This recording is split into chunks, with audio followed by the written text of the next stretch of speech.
When we were writing songs for the Master of Puppets album, James came up with the idea, or was talking to me about the idea of what it would be like if you were in this situation where you were basically like a sort of living consciousness, like a basket case kind of situation where you were, couldn't reach out and communicate with anyone around you. You had, no arms, no legs, couldn't obviously see, hear, or speak or anything like that.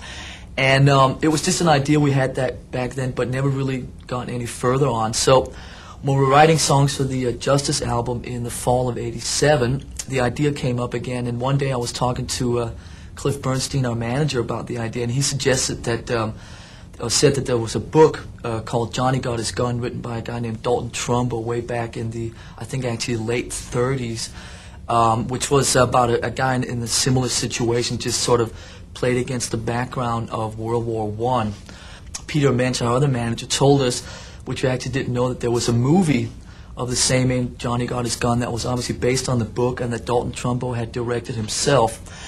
And he got a version of it. It was actually quite hard to track down, but he got a version of it, brought it over to us in England, and we watched it. And I think it became pretty apparent, sort of with Peter being there and the whole band and so forth, that there was an idea brewing somewhere that could be used for something very, very different and very, or very different than what other metal bands had been doing with their videos. And we basically looked into it, and we got the rights to the movie and so forth, and the idea was born back in September then of last year to basically try and do our first promotional video with us playing the song and using footage from this movie somehow, and try and really make it work like that over the next few months and see how far we could take it. If people don't know, it's a movie from 1971 that came out that Dalton Trumbo, who wrote the book, directed himself. It stars Jason Robards as the dad, and Timothy Bottoms obviously as the guy himself. I'm actually not sure if he's Johnny.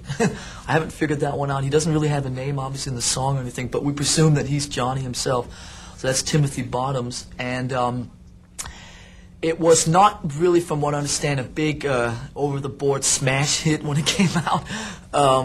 It was one of these movies that I think kind of came and went by itself, and has enjoyed, a very strong cult following since then. But it wasn't even very easy to find on videotape. Now, we wanted it to be as subdued as possible, and obviously avoid the over, us on stage, 5,000 lights and kids and ramps and all that crap. So we basically wanted to show us playing the song in almost like a sort of rehearsal kind of jamming situation, just playing to each other like we do when we rehearse and so forth, and wanted it very, very low lit, very sort of just mellow kind of thing.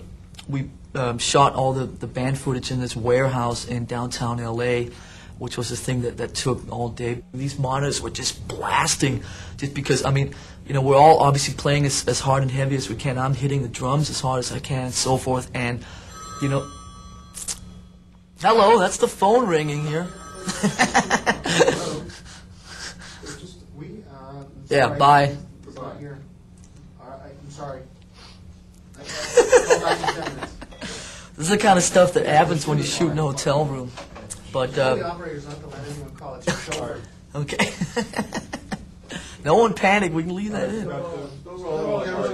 We can leave that in. Fine. This is casual. There is the what we call the original main version, which is the full song, obviously without edits or anything, the way it was written and recorded, which we obviously think is the main great version, and the one that obviously brings the song across the best way, and also obviously the story and everything that goes on with the footage and the dialogue.